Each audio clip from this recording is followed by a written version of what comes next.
आज के लेक्चर में आप सभी का स्वागत है। आज हम पढ़ेंगे कि एक्साइटेशन और आयोनाइजेशन पोटेंशियल किसी एटम के लिए क्या होता है। आज का विषय रहेगा एक्साइटेशन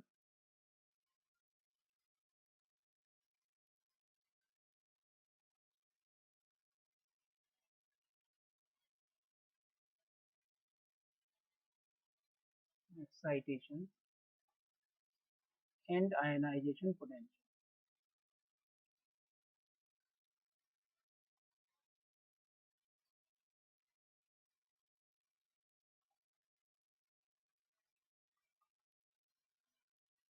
ऑफ एन एटम।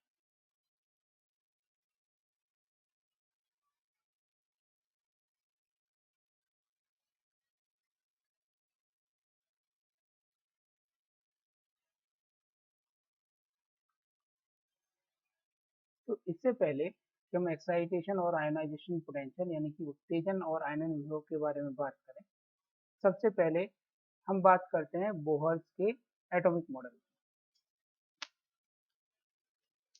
तो आप लोगों ने पढ़ रखा है कि बोहर ने अपना एक एटॉमिक मॉडल दिया था।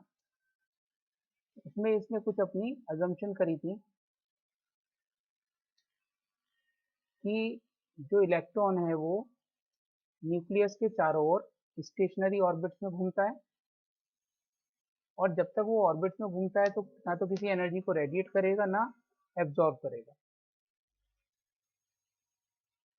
और दूसरा इसने कहा था कि जब वो एक ऑर्बिट से दूसरे ऑर्बिट में जाएगा तो या तो एनर्जी को रेडिएट करेगा और या एब्जॉर्ब करेगा। अगर वो हायर से लोअर में आएगा तब वो एनर्जी को रेडिएट करेगा, और लोअर से अगर हायर में जाएगा तो एनर्जी को एब्जॉर्ब करेगा।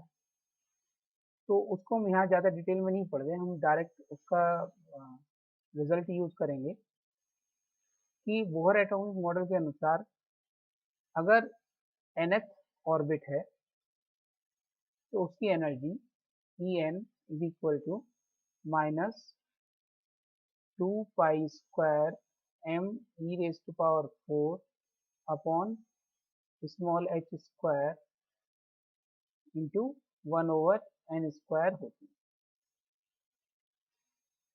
है। ये फार्मूला दिया था बोहर ने अपने एटॉमिक मॉडल से कि nth ऑर्बिट की एनर्जी इतनी होती है, जहाँ पर n is equal to 1 2 3 and so on. यानी ये अगर बीच में न्यूक्लियस है तो इसके चारों तरफ पहला जो ऑर्बिट होगा उसके लिए n इज इक्वल टू 1, फिर n is equal to 2 and so on. ये उसने फार्मूला दिया था, जहाँ पर m मास ऑफ इलेक्ट्रॉन,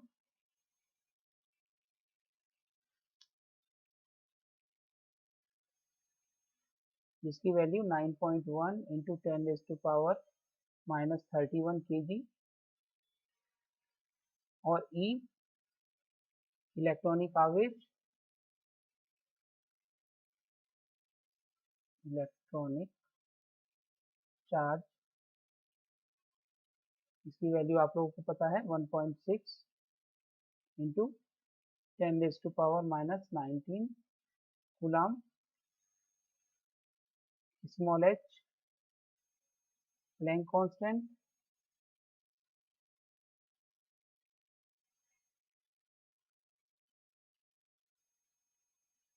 इसकी value 6.63 into 10 raise to power minus 34 joule second.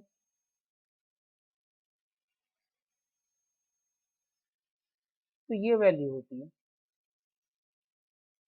तो अगर हम ये सब मान ऊपर वाले फॉर्मूले में रख दें तो nth ऑर्बिट की energy En is equal to minus 13.6 over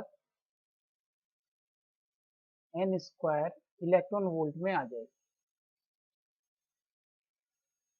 तो हमने इसको इलेक्ट्रॉन वोल्ट में कन्वर्ट कर दिया क्योंकि एनर्जी बहुत कम होती है तो उसकी यूनिट जूल लेने से कोई फ़ायदा नहीं है। और 1 इलेक्ट्रॉन वोल्ट होता है 1.6 इंटू 10⁻⁻19 जूल। तो एटॉमिक स्केल पर यूनिट हम इलेक्ट्रॉन वोल्ट लेते हैं। इस तरीके से nth ऑर्बिट की एनर्जी आ गई। तो नॉर्मली इलेक्ट्रॉन ग्राउंड स्टेट में होते हैं अकॉर्डिंग टू अबाउ प्रिंसिपल और पॉली एक्सक्लूजन प्रिंसिपल, मतलब वो लोएस्ट एनर्जी स्टेट में रहेंगे। तो साधारणतया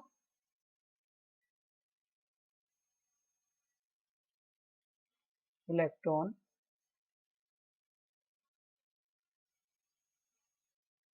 लोएस्ट ऑर्बिट में होता है।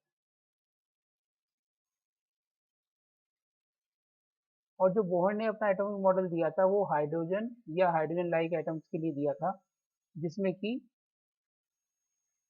केवल एक आउटर मोस्ट इलेक्ट्रॉन होता है।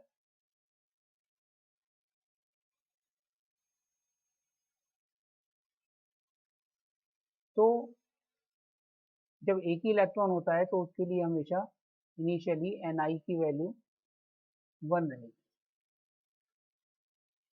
अब इसको अगर हम कहीं से एनर्जी दे दें इलेक्ट्रॉन को किसी भी प्रकार से, तो वो नीचे वाले ऑर्बिट से जंप करके ऊपर वाले ऑर्बिट में जाएगा। n=1 से वो n=2 में भी जा सकता है, और n=1 से वो n=3 में भी जा सकता है। डिपेंड करेगा कि उसे किस प्रकार से एनर्जी दी जा रही है।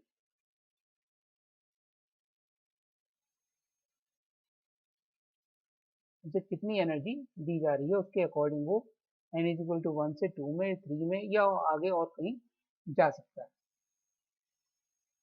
तो ये बेसिक कॉन्सेप्ट था जो बोहर ने दिया था, और उसने ये कहा था जो एनर्जी लेवल्स हैं वो ग्राउंड स्टेट का सबसे नीचे मानेंगे हम। इसके लिए E1 -13.6 इलेक्ट्रॉन वोल्ट, n=1 रख के हम प्राप्त कर सकते हैं। फिर n=2 के लिए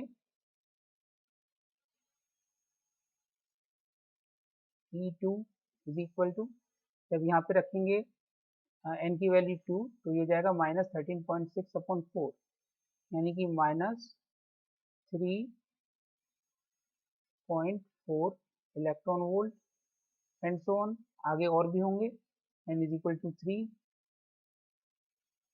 4 एंड सो ऑन। इस तरीके से ये एनर्जी लेवल होंगे जिनमें शुरू में गैप ज़्यादा होगा फिर गैप कम होता रहेगा। ये सब बोहर ने अपनी थ्योरी के अनुसार दिया। तो अब इलेक्ट्रॉन को हम कैसे जंप कराएंगे, यानी उसको एनर्जी कैसे देंगे। तो इसके लिए क्या करते हैं कि अगर हम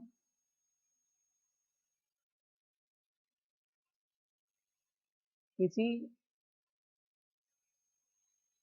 बर्तन में जो गैस के मॉलिक्यूल्स हैं, हाइड्रोजन के हैं या हाइड्रोजन लाइक के हैं, वो भरे हुए हैं और उनमें इलेक्ट्रॉन है अगले ऑर्बिट।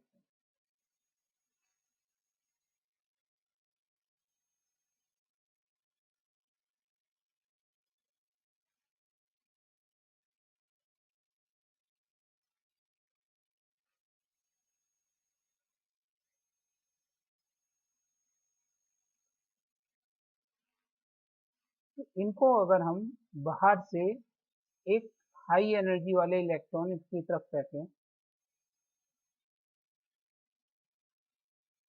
और वो इस इलेक्ट्रॉन से टकराकर अपनी एनर्जी, बाहर वाला इलेक्ट्रॉन अपनी एनर्जी अंदर वाले इलेक्ट्रॉन को दे दे, जिसके कारण अंदर वाला इलेक्ट्रॉन जंप करके ग्राउंड स्टेट से ऊपर चला जाए, तब हम ये कहेंगे कि ये इलेक्ट्रॉन कक्षा को जंप कर गया, ऑर्बिट को जंप कर गया और एटम हो गया एक्साइटेड स्टेट, यानी एटम जो है वो उत्तेजित अवस्था में आ गया, एक्साइटेड स्टेट में आ गया। तो इस इलेक्ट्रॉन को एक्सेलरेट करने के लिए मान लीजिए इसको हमने v वोल्ट से एक्सेलरेट किया तो इसकी एनर्जी होगी ev। तो अगर इस v वोल्ट से इसको एनर्जी देने पर एटम के अंदर का इलेक्ट्रॉन जंप करके नीचे के ऑर्बिट से ऊपर के ऑर्बिट में चला जाता है, ये दी गई वोल्टेज v को हम एक्साइटेशन पोटेंशियल कहते हैं। यहाँ से हम डेफिनेशन निकालेंगे एक्साइटेशन पोटेंशियल।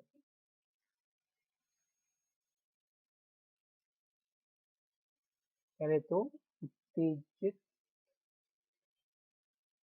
पहले तो हम लिखते हैं मूल अवस्था या ग्राउंड स्टेट ऑफ एटम।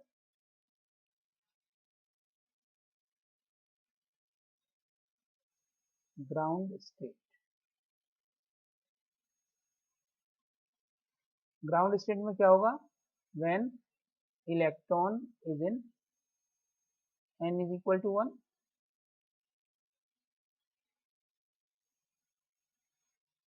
फिर उसके बाद excited state, state of atom,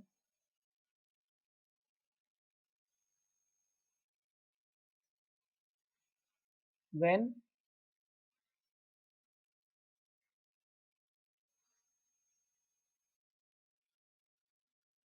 electron is in n is equal to 2 और 3 और किसी और में हो, तब एक्साइटेड स्टेट ऑफ एटम होगी। और एटम या इलेक्ट्रॉन ऊपर के ऑर्बिट में बहुत कम समय के लिए रहता है। इलेक्ट्रॉन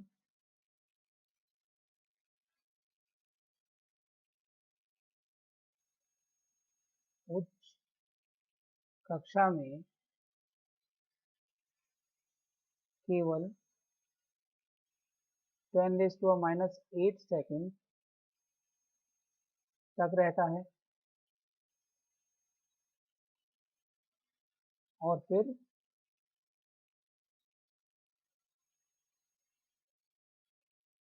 ऊर्जा को निकालकर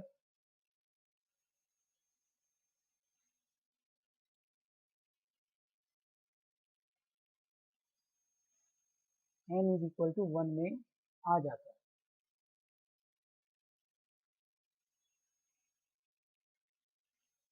ये सब हमने पढ़ रखा है। इसका मतलब अर्थात एटम या परमाणु एक्साइटेड स्टेट में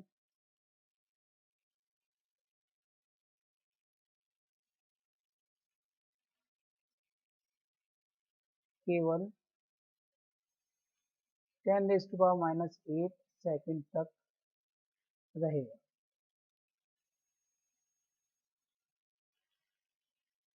ये तो हुई excited state of atom.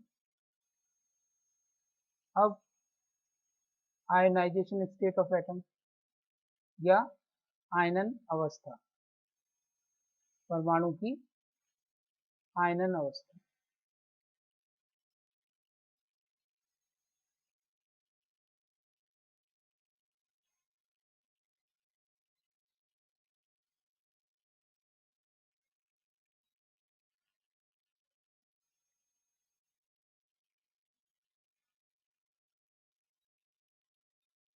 Ionisation state of atom.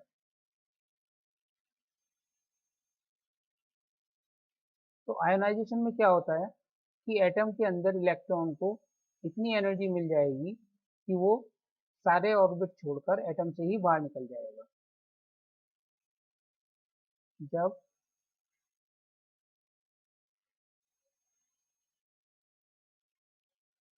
Electron इतनी ऊर्जा प्राप्त कर ले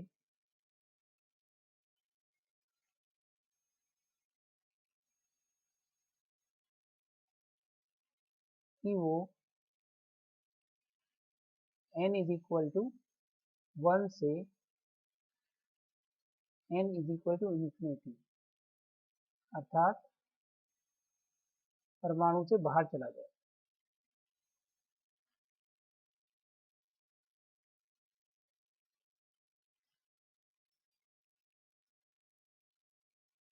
चला जाए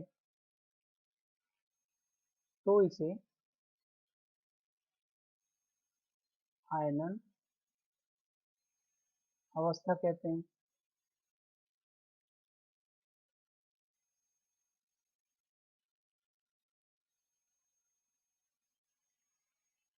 तो अब हमने दो अवस्थाएं पढ़ी एटम की, बल्कि तीन। एक तो मूल अवस्था, दूसरी उत्तेजन अवस्था जिसमें कि इलेक्ट्रॉन ऊपर वाले ऑर्बिट में चला जाता है लेकिन रहता है एटम के अंदर ही, और तीसरी आयनन अवस्था जिसमें इलेक्ट्रॉन एटम को छोड़कर बाहर निकल जाता है, उसे हम आयनन अवस्था कहते हैं। तो जैसा अभी समझाया था कि इलेक्ट्रॉन एनर्जी कहाँ से प्राप्त करेगा, यदि हम बाहर से किसी इलेक्ट्रॉन को तेज गति से इसके अंदर फेंकें, जिससे कि उसकी जो गतिज ऊर्जा है ½ mv², वो इतनी हो कि इलेक्ट्रॉन को ग्राउंड स्टेट से जंप करा दे, तब परमाणु अपनी ग्राउंड स्टेट छोड़कर या तो एक्साइटेड स्टेट में आ जाएगा या आयनाइजेशन स्टेट में आ जाएगा। और जो बाहर का इलेक्ट्रॉन है उसको हम जो गतिज ऊर्जा देंगे वो देंगे हम v वोल्ट से एक्सीलरेट करके। बाहरी इलेक्ट्रॉन को दी ऊर्जा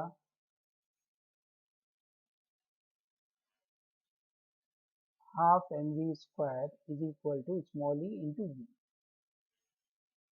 तो ये जो v है,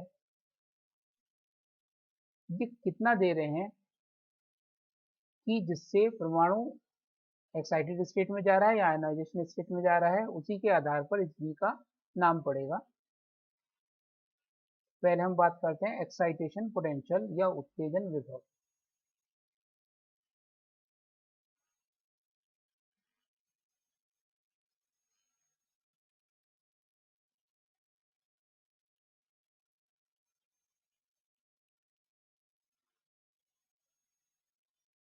पोटेंशियल फॉर एन एटम।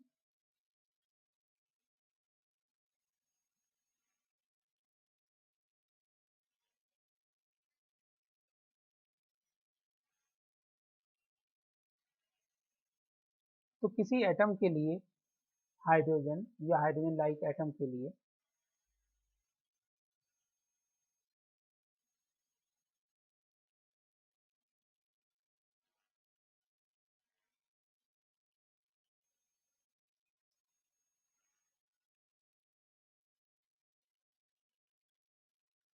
किसी इलेक्ट्रॉन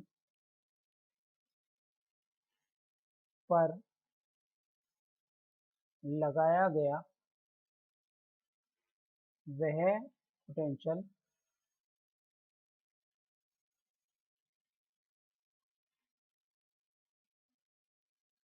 जिसके कारण इलेक्ट्रॉन की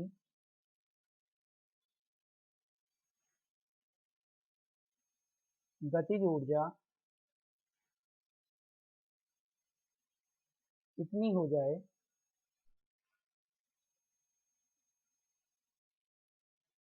कि वह परमाणु से टकराकर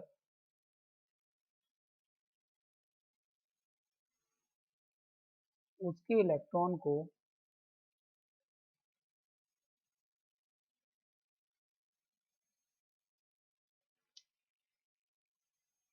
निम्न कक्षा से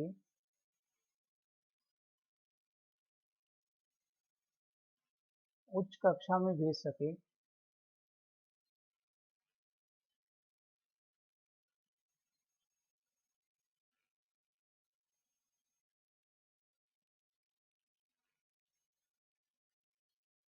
उत्तेजन विभव या उस परमाणु का उत्तेजन विभव कहलाता है।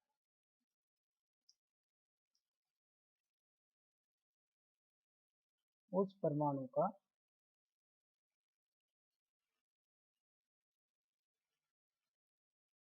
उत्तेजन विभव एक्साइटेशन पोटेंशियल कहलाता है।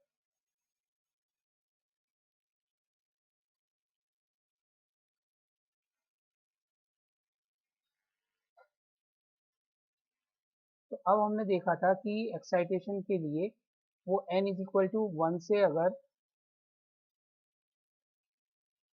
n इज इक्वल टू 2 में जाता है तब प्रथम एक्साइटेशन पोटेंशियल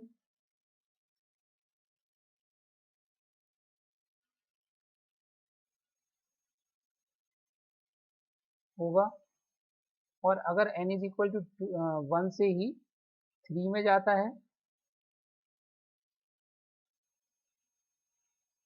तो सेकंड एक्साइटेशन पोटेंशियल होगा। इस प्रकार एक ही एटम के लिए एक से ज़्यादा एक्साइटेशन पोटेंशियल हो सकते हैं, और अगर हम एटम को चेंज कर देंगे तो एक्साइटेशन पोटेंशियल चेंज हो जाएगा। ऊपर जो फॉर्मूला था बोहर का वो उसने दिया था हाइड्रोजन एटम के लिए। यहाँ देखते हैं En का जो फॉर्मूला दिया था, ये दिया था इसने हाइड्रोजन एटम के लिए। हाइड्रोजन एटम के लिए परमाणु क्रमांक 1 होता है, तो इसलिए यहाँ पर Z नहीं आया। अगर हाइड्रोजन लाइक एटम है जिसके लिए एटॉमिक नंबर अलग होता है तो ये फार्मूला हो जाएगा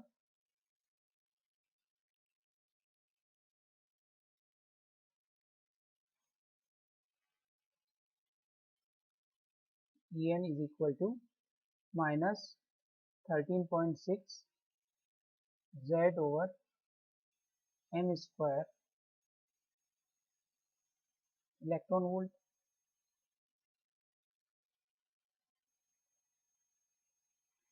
और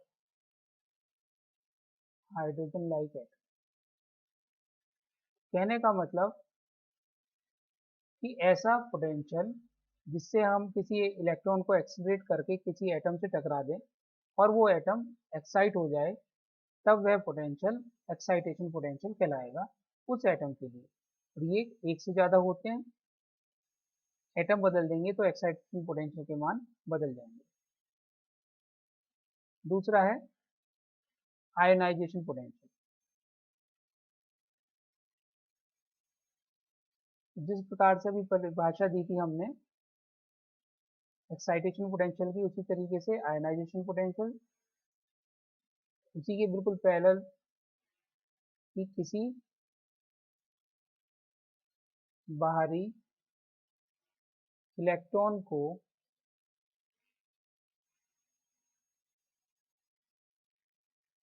यदि हम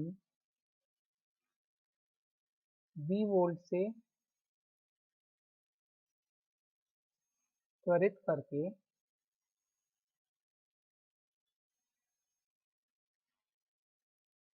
किसी परमाणु से टकराएं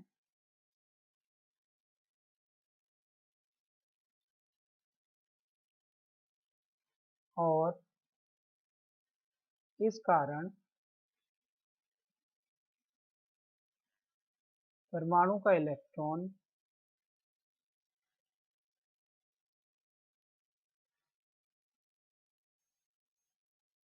n इज इक्वल टू 1 से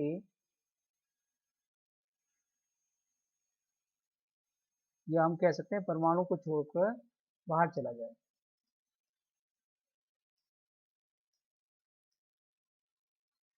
परमाणु का इलेक्ट्रॉन उसे छोड़कर चला जाए तो वह विभव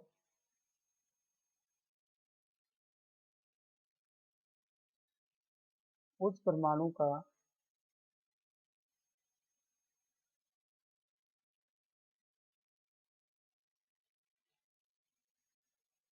आयनन विभव आयनाइजेशन पोटेंशियल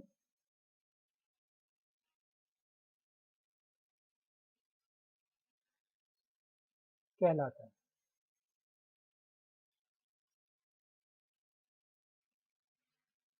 हाइड्रोजन या हाइड्रोजन के लिए यह एक होगा, क्योंकि हाइड्रोजन के अंदर एक ही इलेक्ट्रॉन है, परंतु दूसरे परमाणुओं के लिए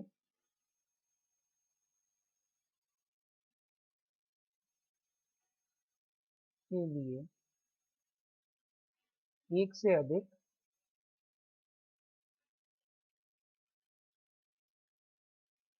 आयनन विभव होंगे। जैसे किसी में एक से ज़्यादा इलेक्ट्रॉन है तो पहला इलेक्ट्रॉन गया तो फर्स्ट आयोनाइजेशन पोटेंशियल, दूसरा गया तो सेकंड आयोनाइजेशन पोटेंशियल। इस तरीके से ऐसे परमाणु जिसमें एक से ज़्यादा इलेक्ट्रॉन है उनके लिए आयोनाइजेशन पोटेंशियल के मान अलग अलग होंगे, एक से ज़्यादा होंगे या अलग अलग होंगे। अब ये तो थी बात सारी थ्योरी की जो बोहर ने कही, उसके आधार पर ये भी प्रिडिक्ट हो गया कि जो एक्साइटेशन पोटेंशियल है वो भी होंगे, आयोनाइजेशन पोटेंशियल है वो भी होंगे। इनका एक्सपेरिमेंटल प्रूफ किया फ्रैंक और हर्ट्ज। तो फ्रैंक और हर्ट्ज ने एक एक्सपेरिमेंट किया जिससे ये सिद्ध हो गया कि एटम के अंदर एनर्जी लेवल अलग अलग होते हैं और उसी प्रकार से होते हैं जैसा कि बोहर ने बताया। Franck Hertz experiment.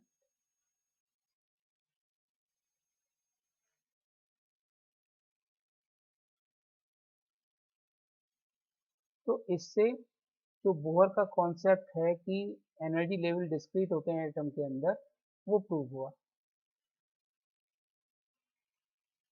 तो फ्रैंक और हर्ट्ज ने क्या किया, अब इसको देखते हैं। फ्रैंक और हर्ट्ज ने एक ट्यूब ली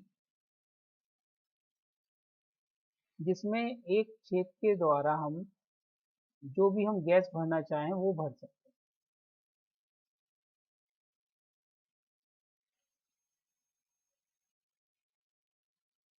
गैस या वेपर्स हम घेर सकते हैं इसके अंदर,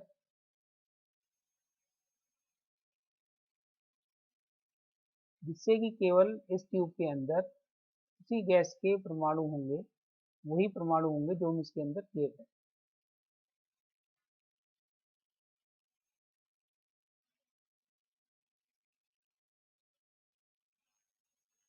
अब इसमें फ्रैंक और हर्ट्ज ने इसके एक तरफ तो ले लिया फिलामेंट, यानी जिसको हीट करने से इलेक्ट्रॉन निकलेंगे। इस फिलामेंट को एक बैटरी से कनेक्ट कर दिया जिसके कारण ये फिलामेंट हीट होगा और इससे इलेक्ट्रॉन बाहर निकलेंगे।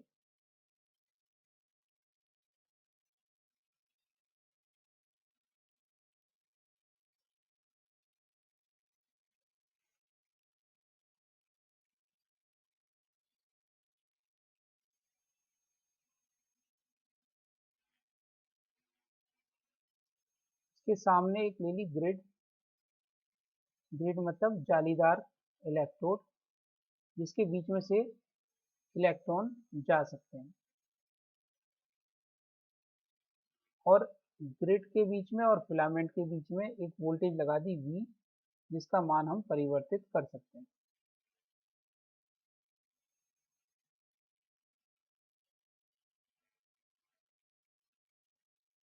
ग्रिड से आगे एक रखी प्लेट P,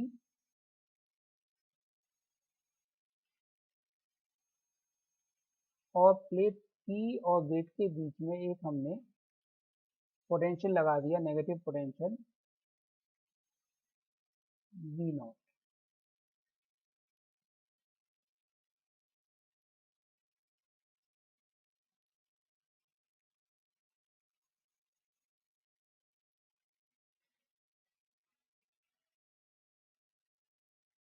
तो अब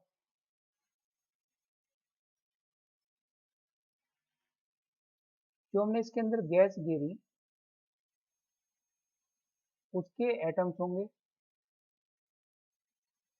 ये न्यूक्लियस हो गया, इसके चारों तरफ इलेक्ट्रॉन रिवॉल्व कर रहा होगा।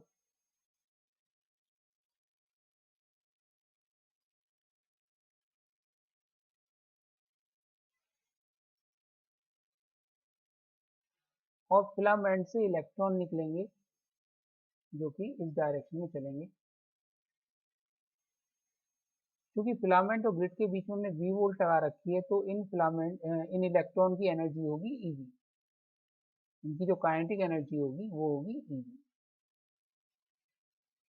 ये रास्ते में जो गैस के एटम है उनसे टकराएंगे, ग्रिड तक पहुंचेंगे। ग्रिड पर एक नेगेटिव पोटेंशियल लगा हुआ है वी नॉट। हाँ, प्लेट पर नेगेटिव पोटेंशियल लगा हुआ है वी नॉट। तो केवल वही इलेक्ट्रॉन जिनकी एनर्जी ई वी नॉट से ज़्यादा है वही प्लेट तक पहुंच पाएंगे।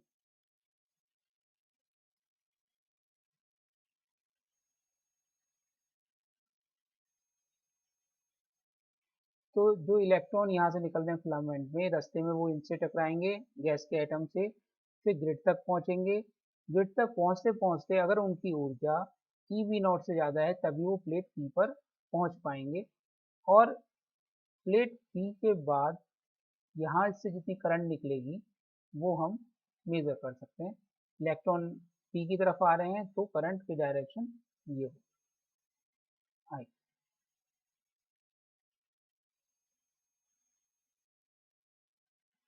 तो फ्रैंक हर्ट्ज एक्सपेरिमेंट में चित्र अनुसार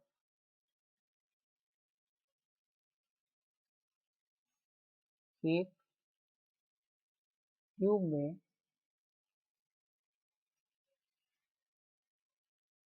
जिस गैस को हमें भरना है केवल उसी गैस को लेंगे, इच्छित गैस भरकर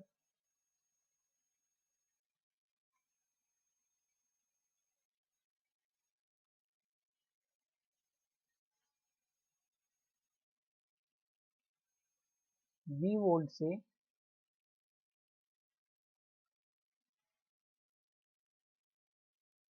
फिलामेंट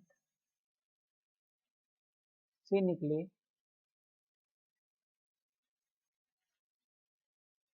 इलेक्ट्रॉनों को एक्सीलरेट करते हैं।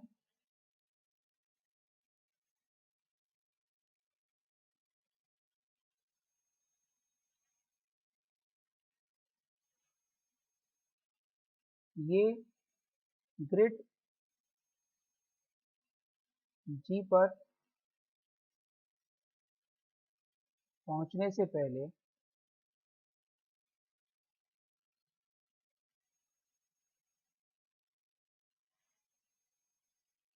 गैस के अणुओं से टकराएंगे।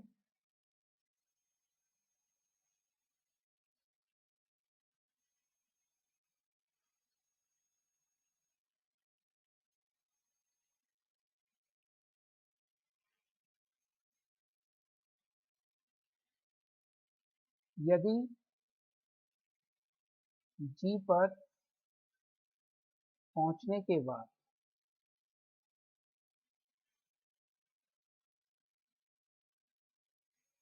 इनकी ऊर्जा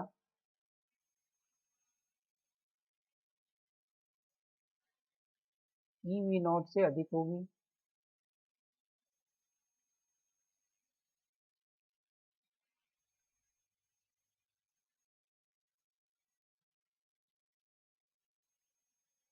तो ये प्लेट पी पर पहुंचेंगे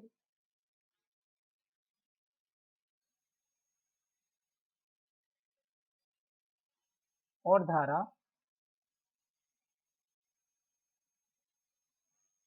आई प्राप्त होगी।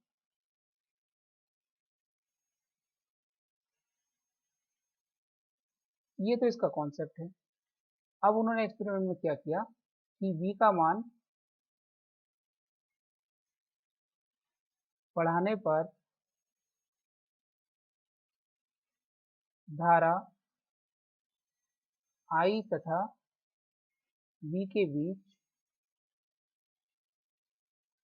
ग्राफ खींचे।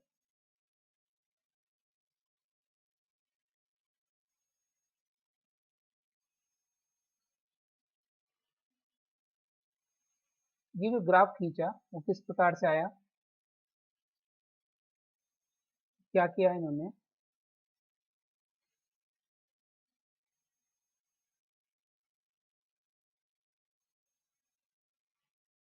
इधर तो वोल्टेज V और इधर करंट I। तो इन्होंने ये देखा कि V का मान बढ़ने पर पहले तो I का मान बढ़ता है, फिर सडनली ड्रॉप हो जाता है, फिर मान बढ़ता है, फिर बढ़ने के बाद फिर सडनली ड्रॉप होता है, और फिर बढ़ता है, और फिर ड्रॉप होता है। तो इस प्रकार से ग्राफ प्राप्त किया। अब ये ग्राफ क्या बता रहा है, जिस पे मैक्सिमम आ रहा है वो वोल्टेज हमने नोट किया,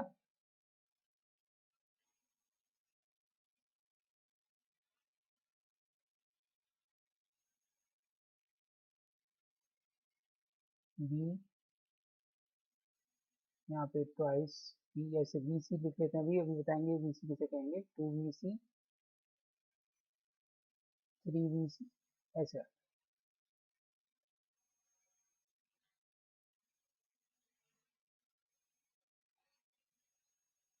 चित्रानुसार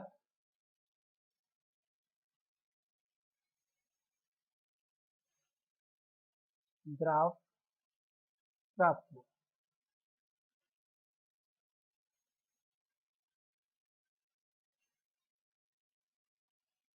तो भाई ग्राफ क्या बता रहे हैं, हम स्टार्टिंग से देखते हैं कि V के बढ़ने पर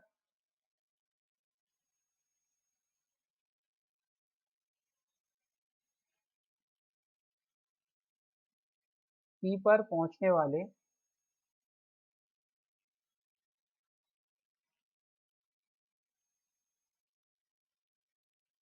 इलेक्ट्रॉन की संख्या बढ़ेगी,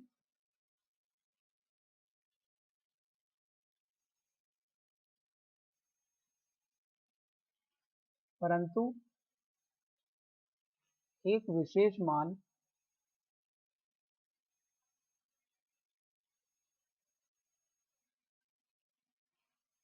VC पर अचानक संख्या घटती है,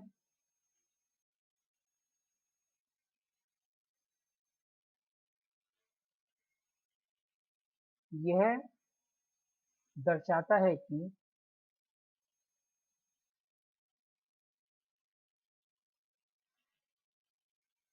VC पर, यानी VC वोल्टेज होने पर फिलामेंट से निकले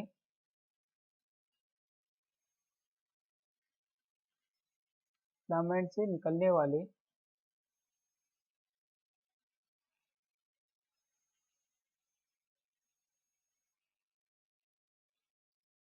इलेक्ट्रॉन की ऊर्जा इतनी हो जाएगी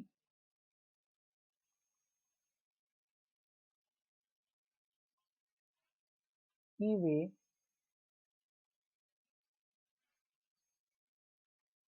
जो उसमें हमने गैस भरी है, गैस के अणुओं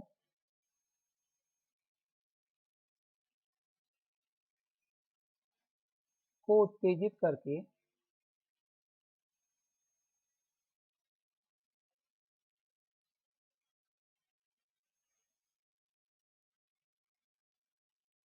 अपनी ऊर्जा दे देंगे। जब वो अपनी ऊर्जा दे देंगे तो वो प्लेट पर नहीं पहुंच पाएंगे और वे प्लेट P तक नहीं पहुंच पाएंगे।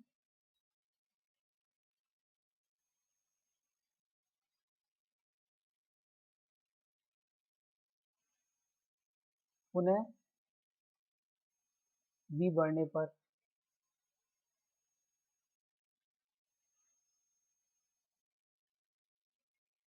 उनकी गतिज ऊर्जा बढ़ेगी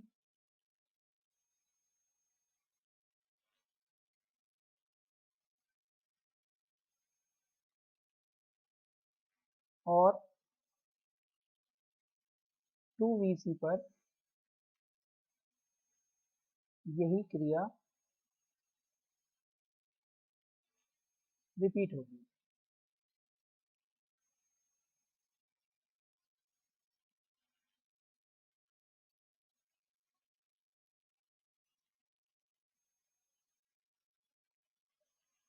तो इस प्रैक्टिकल से पता चला, इस ग्राफ से पता चला कि जो भी गैस है उसके लिए एक पर्टिकुलर वोल्टेज Vc पर इलेक्ट्रॉनों को इतनी ऊर्जा मिल जाएगी कि वो गैस के अणुओं को एक्साइट कर देंगे और खुद की एनर्जी उनकी लेस हो जाएगी। तो इस एक्सपेरिमेंट से हमें जो बात बोहर ने कही थी कि अलग अलग एनर्जी स्टेट होते हैं उसका प्रूफ मिल गया।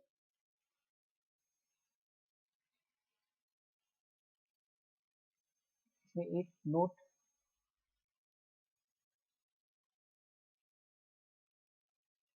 वास्तविक उत्तेजन विभव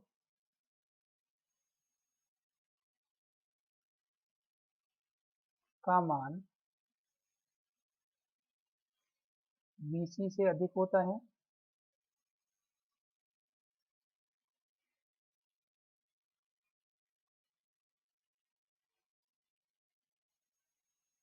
अतः दो लगातार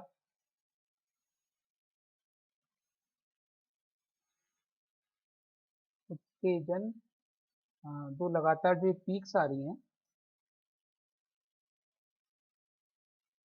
दो लगातार शीट्स के लिए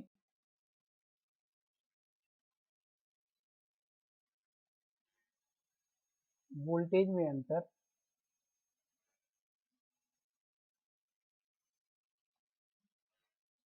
उत्तेजन विभव दर्शाए।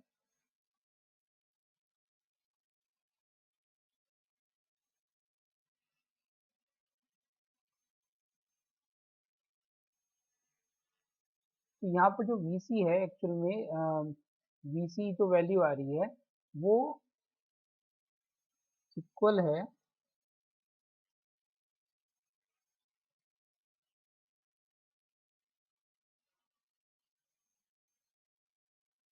Actual excitation potential minus energy due to filament.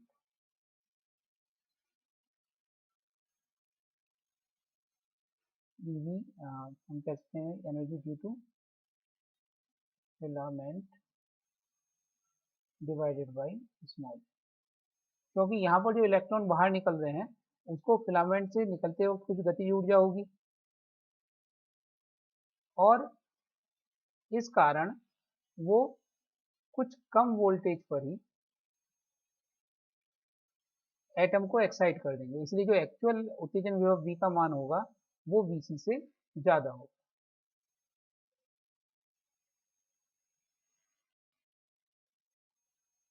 जो एक्साइटेशन पोटेंशियल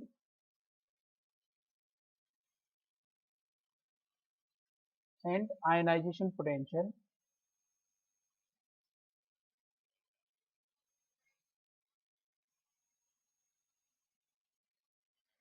इन दोनों को हम क्रिटिकल पोटेंशियल भी कहते हैं।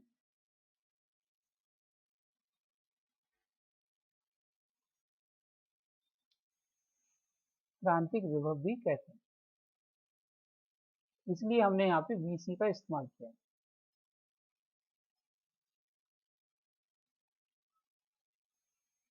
एटम के लिए ये क्रिटिकल पोटेंशियल कहलाते हैं।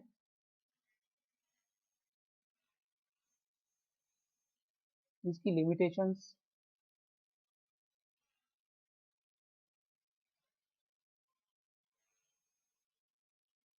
इस एक्सपेरिमेंट की लिमिटेशंस क्या, इसकी सीमाएं हैं, लिमिटेशंस क्या है। थ्योरी से तो हमने बता दिया यहाँ पर कि आसानी से पीक मिल जाते हैं, लेकिन प्रैक्टिकली जब ग्राफ प्लॉट किया जाता है तो बहुत ज़्यादा कॉम्प्लिकेटेड ग्राफ आता है, क्योंकि जो आयनाइजेशन पोटेंशियल है और एक्साइटेशन पोटेंशियल है वास्तव में उत्तेजन विभव एक से अधिक होते हैं, यानी फर्स्ट एक्साइटेशन, सेकंड एक्साइटेशन,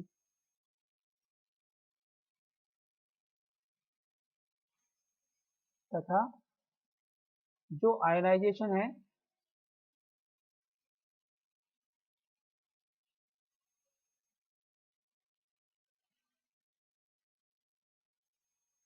वो भी एक से अधिक होते हैं।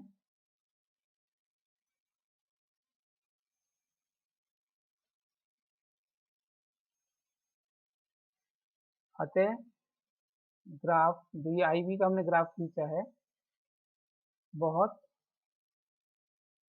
अस्पष्ट होता है, कॉम्प्लिकेटेड हो जाएगा।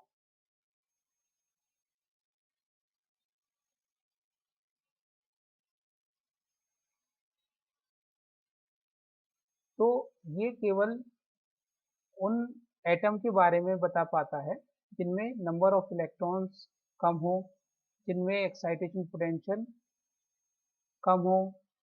अगर ज़्यादा होंगे तो ग्राफ बहुत कॉम्प्लिकेटेड होगा। फिर इसका यूज मेन चीज़ यही होगी इसका यूज कि इससे हमें बोहर के प्रिंसिपल की पुष्टि होती है। ये सिद्ध होता है कि एटम के अंदर एनर्जी क्वांटाइज होती है। इससे परमाणु के अंदर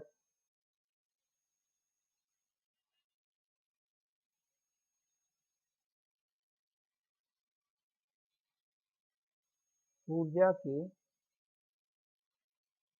क्वांटीकरण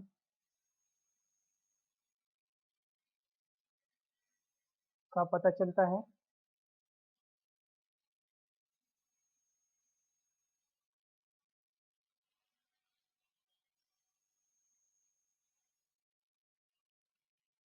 तथा क्वांटम फिजिक्स, क्वांटम के सिद्धांत की पुष्टि होती है, मतलब हर चीज क्वांटाइज्ड है। तो अभी तक हमने पढ़ा कि प्रकाश वर्धित प्रभाव से सबसे पहले हमने पढ़ा था कि ब्लैक बॉडी रेडिएशन से जो विकिरण ऊर्जा है उसका क्वांटीकरण होता है, प्लैंक ने दिया था। उसके बाद आइंस्टीन ने कर दिया, जो प्रकाश ऊर्जा है वो भी क्वांटाइज होती है। फिर कॉम्पटन ने कहा कि जो एक्सरे हैं उनकी एनर्जी भी क्वांटाइज होती है। और फ्रैंक हर्ट्ज के एक्सपेरिमेंट से हमें ये भी पता चला कि जो एटम के अंदर ऑर्बिट की एनर्जी होती है वो भी, जो थ्योरी में कहा था बोहर ने, वो भी क्वांटाइज होती है। यानी कि स्मॉल स्केल पर सारी चीज़ें, सारी सभी तरह की एनर्जी क्वांटाइज होती है। तो आज के लिए इतना ही रखते हैं। धन्यवाद।